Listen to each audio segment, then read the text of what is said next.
Donc, je vais te dire quelque chose. Il faut bien comprendre la Bible, je te l'ai toujours dit avant de la critiquer.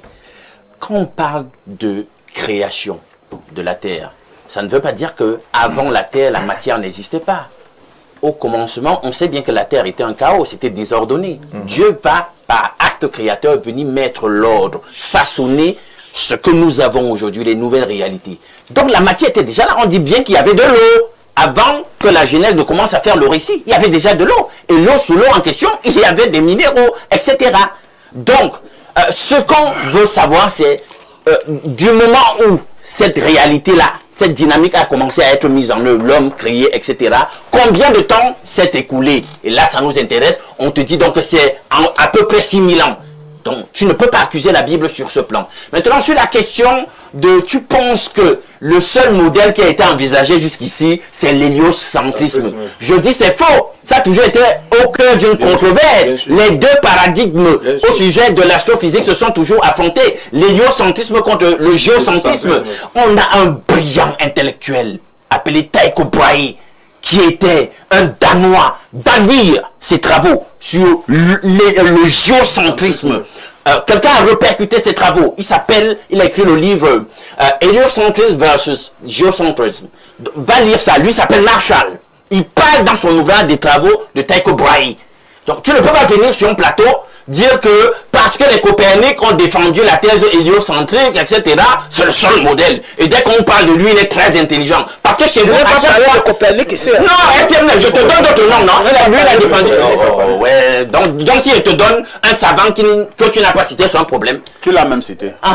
Bien. Donc maintenant, chez vous, voilà comment ils font. Dès qu'il y a dans la science une thèse qui semble entériner ce que la Bible dit, on veut immédiatement la beauté en touche. Non, monsieur. Qui vous a dit qu'il n'y avait pas matière à nourrir de la science, la vraie, l'objective, la concrète dans la Bible? Je prends un exemple tout simple. Je sors par là. La Bible est claire, parfait. Dans Josué 10, on vous dit clairement que Josué fait arrêter le soleil. Donc c'est lui qui bouge autour de la terre. Ce n'est pas la terre qui bouge autour du soleil.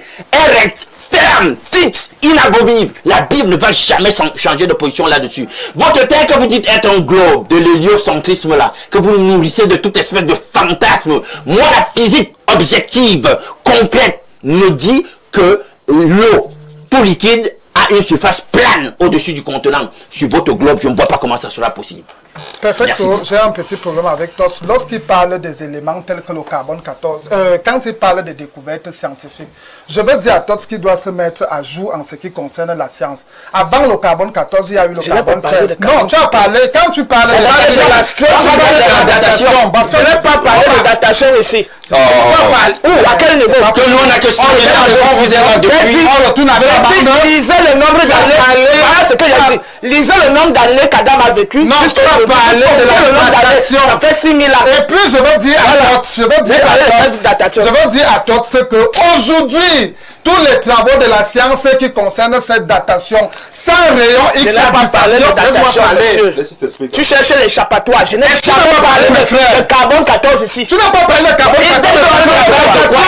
Tu dates sur la base de quoi? Sur le nombre d'années. Sur le nombre d'années, ça. S'il vous plaît, nous nous parlons. Maintenant, aujourd'hui, à la science perfecto, on parle du rayon à diffraction X, on parle de la fluorescence XFR, on parle de la luminescence. Et aujourd'hui, on parle de l'imagerie 4D avec ce qu'on appelle le spectromètre de masse. Voilà avec quoi on refait maintenant les travaux de la science. Filme-moi ça. Faut qu'on arrête ces choses-là. Maintenant, un sujet. On a parlé tout à l'heure que l'arche de Noé et tout le reste là n'a jamais existé. Moi, je vais démontrer. Tu dis coréen, les Turcs ont fait les travaux. Voilà ça. On te montre. Il faut arrêter avec ces affaires. Voilà ça. Des pièces de bois enterrées dans le glacier. Voici ça. Jusqu'au code des animaux. On a retrouvé ça. L'intérêt de l'art de Noé. Trouvé sur le monde. L'étude des couches sédimentaires. à certains endroits dans le monde, l'étude de Merci. On a compris, docteur Noir. J'ai l'impression ce matin que toi, tu as été encerclé. Hein? Effectivement. Non, je vais revenir. Il n'y a pas de souci. Non, on ne tape même pas le corps. On va passer la parole. On passe la parole à l'imam Cheikh Ali. Alors, imam, s'il vous plaît, nous continuons. Si, comme vous croyez donc en la fin du monde, à un moment donné, même si nous ne connaissons pas l'heure et le jour, alors les gens qui vont disparaître, ils vont mourir, ils vont aller où? Que deviendra dans le monde? Il n'y aura plus jamais de monde? Très belle question, parfait. Avant de répondre à votre question, j'aimerais interpeller les téléspectateurs qui pensent que la fin du monde est un mythe. C'est ça. Si vous dites que la fin du monde est un mythe, ça veut dire que le début du monde est un mythe. Ok. Soyons sages. Parce que les gens sont intelligents, ils ne sont pas sages. Très bien. Si tu dis que la fin du monde est un mythe, ça veut dire que le monde n'a pas un début.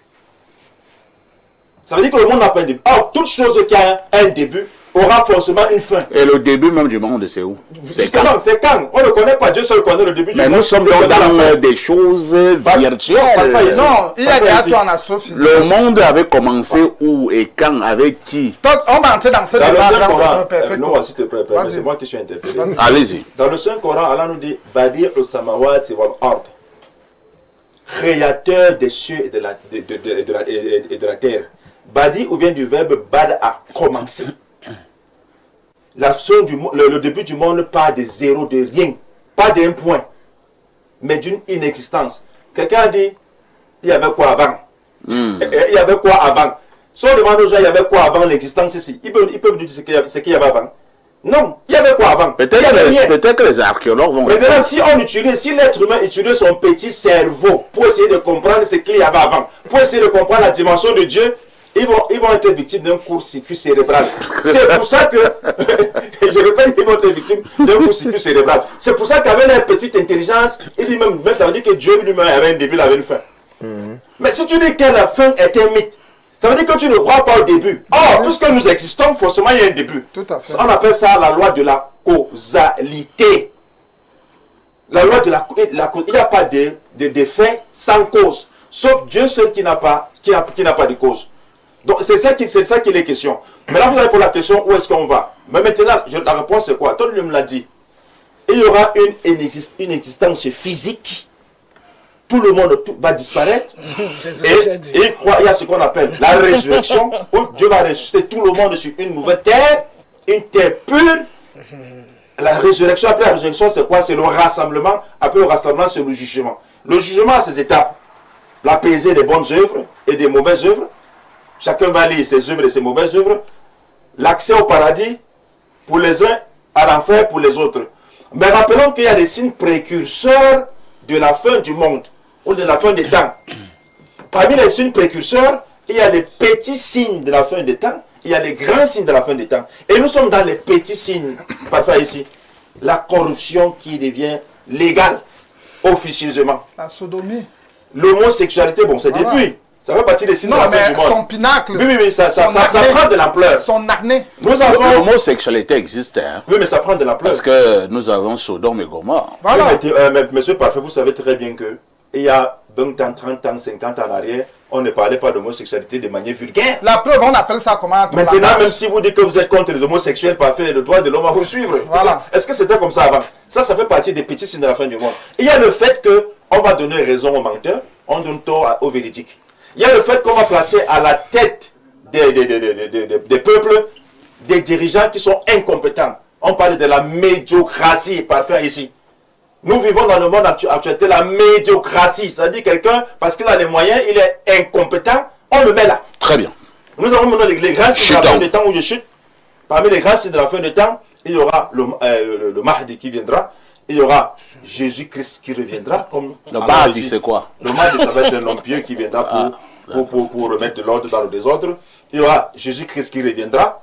il y aura, selon la sourate 43, verset 61. Ah, vous croyez en Jésus-Christ? Oui, bien sûr. Les musulmans. Je l'ai dit sur le plateau que... Mais vous croyez en ce sens que Jésus reviendra? Bien sûr. Ils attestent déjà de sa divinité. Ils attestent de sa divinité. De sa divinité. Oui, mais s'il était donc un simple homme, comment il a fait pendant 2000 ans? Un homme vit 2000 ans.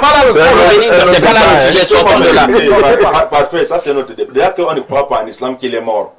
On sait que Dieu l'a élevé vivant vers les cieux et qu'il va revenir parce qu'il n'a pas... Si vous ne croyez pas qu'il est mort, comment vous dites donc qu'il reviendra? 2000 ans, un homme dit 2000 ans. Plus de 2000 ans. Alain, tu es en train de m'embrouiller. Je suis en train de dire quelque chose de propre. Celui qui a goûté à la véritable mort ne revient plus, sauf le jour de la résurrection. En islam, il n'est pas mort, il reviendra. Merci. Maintenant, je permettais... Depuis 5 minutes, vous voulez chuter. Alain m'a coupé avec... Non, je te dis. Et quand Jésus-Christ revenait, il ne vient pas comme prophète, ni comme messager, ni comme Dieu. Il vient comme quoi? Il vient pour rétablir l'ordre, pour mettre de la justice. En vertu de quoi? Permettez-moi. S'il a autant de prérogatives. Ça veut dire quoi? Il est Dieu, comment Dieu meurt? Ah, tu as dit ici qu'il n'est pas mort. Tu dis maintenant qu'il est mort. Si vous dites qu'il est Dieu, vous croyez qu'il est mort? Non, mais c'est quoi? Non, on est d'accord. Nous allons lire les messages. Bonjour chers panélistes. La destruction de la terre n'est pas physique, mais symbolique. Ah bon? La destruction de la terre évoque le changement, un passage vers l'autre côté, la perversion des mœurs, des individus et de la morale, l'imposition d'un nouvel ordre mondial. C'est Claude depuis Mimboman. Tot, certains pensent que vraiment tout le monde a sa fin du monde. C'est-à-dire que le jour où tu meurs, voilà ta fin du monde. Effectivement, c'est ce que j'étais en train d'expliquer. Et c'est exactement ce qu'explique l'astrophysique. Quand une étoile meurt, une étoile naît. Là où un homme meurt, quelque part un homme naît. C'est simple. On appelle ça le principe des vases communicants. Il parlait des trous noirs, mais il y a aussi des trous de verre. Si on entre en astrophysique, je ne suis pas sûr que noir va ça. Non, tu ne connais même pas. Moi, je te dis ça. Quand je vais te parler,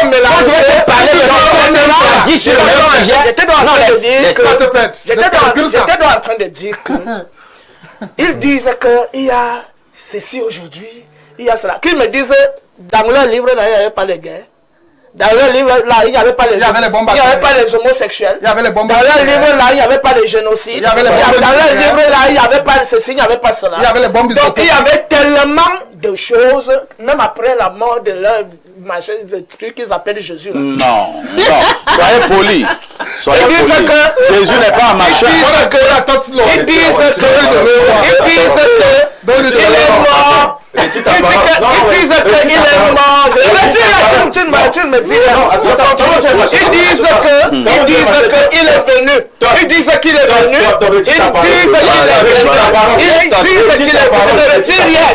Sinon tu vas gâter cette émission. Tu vas gâter l'émission, monsieur. Tu vas gâter l'émission. Tu vas arrêter ça. Ils disent c'est quoi vous croyez, c'est dans votre tête. Ce n'est pas la réalité. Il n'a rien pour moi. J'étais dans la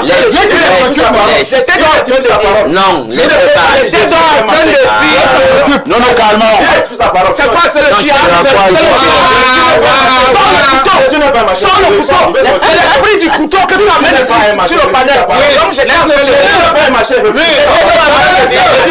laisse pas. Sans le couteau. Jésus n'est pas machin. Sans le couteau. C'est l'esprit du djihad que tu amènes sur ce panel. S'il vous plaît, nous allons nous calmer. En tant que qui? Jésus n'est pas machin. Nous allons nous calmer. Jésus n'est pas un machin. Imam Cheikh Ali, nous nous calmons. Ça c'est l'esprit du djihad. Je l'ai recadré. Je l'ai recadré. J'ai dit que Jésus est un machin. C'est pas toi le modérateur. Faut arrêter l'extrémisme islamiste là. Sans le couteau. C'est l'esprit du djihad que tu vas amener ici. S'il vous plaît. S'il vous plaît. Calmons-nous. Je rappelle ceci, vous êtes dans une télévision sérieuse et nous avons un débat sérieux. Il y a également les autres connaisseurs qui vous écoutent. Maintenant, il y en a qui ne maîtrisent pas grand-chose, qui veulent être édifiés. D'autres avaient la parole, ils chutent. Elle a dit quelque chose. C'est pas avec les fanatiques. C'est pas avec ces fanatiques là.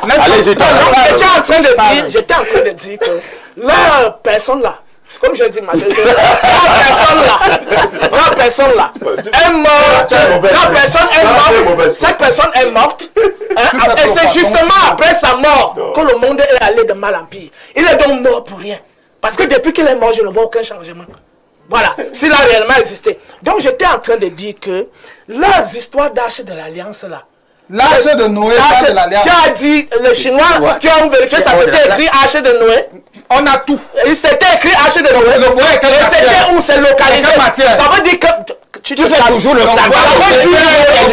Mais qu'est-ce qui se passe avec les fanatiques ici sur cette manière? C'est moi qui suis en train de faire le développement. Mais c'est quel degré de fanatisme c'est? J'étais donc en train de dire que leur arche là, c'est ça qui a contenu tous les animaux de la terre. Allez dans la Bible, vous mesurez les mesures de l'arche de l'Alliance. Ça ne peut même pas de l'Alliance jusqu'à l'arche de Noé, jusqu'au carrefour. Nous sommes ici à Efoulan. Jusqu'au carrefour olympique, l'arche là n'arrive même pas là-bas. C'est l'arche là qui a contenu les éléphants, les hippopotames, tous les animaux de la terre. Mais ça, c'est vraiment ridicule de nous réduire à ce degré de bassesse. J'étais donc en train de dire pour chuter. La question de la fin du monde relève des peuples qui sont nés hier. Les peuples sémites sont nés vers l'an 4000 avant l'ère actuelle. Et d'après eux, le monde existe depuis 6000 ans. C'est compris. Alors que chez nous, le monde sera toujours, quand une chose meurt, une chose naît de l'autre. Vous l'avez dit, docteur Noir, si à un moment donné, nous allons donc tous mourir, que deviendra le monde? Il n'y aura plus jamais le monde. Quand je suis pas, excuse-moi. Non, tu ne fais pas de débat avec toi. Oui, je vais répondre à tu parles pour les téléspectateurs. Oui, je dis parfois que lorsque Tots parle de l'égyptologie et tous ces trucs qu'il prend là, à un moment donné, il ressemble à quelqu'un qui suit une musique mais qui n'a jamais vu le clip. Oui, c'est la même chose que tu fais avec la Bible. Le débat. Parce que la Bible, c'est le système des mondes. Laisse qui parle. Vous n'avez plus la parole. L'égyptologie est scientifique. Quel est le statut scientifique de la Bible? Tu n'as pas honte de venir dire ça ici. Quel est le statut scientifique de la Bible? L'égyptologie est actuellement terminée. C'est la fin des fanatiques. 30 secondes. Quel est le statut scientifique de la Bible? Non, mais nous, on perturbe pas. Oui, comme vous m'avez perturbé tout à l'heure. L'égyptologie est scientifique. Mais ça fait plus de 50 ans que votre mouvement... L'Égypte existe depuis des millénaires. Il y a des pyramides qui sont là. Quelles sont les réalités bibliques sur le terrain? Les réalités bibliques sur le terrain sont où? Vous avez compris. On a les pyramides. Permettez-moi de conclure cette émission. Permettez-moi de conclure cette émission.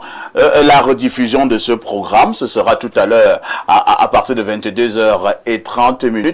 Nous disons merci à tous ces panélistes. Mythe ou réalité concernant la fin du monde, chacun se fera naturellement son idée. Une question avec tout ceci, que faites-vous encore ailleurs?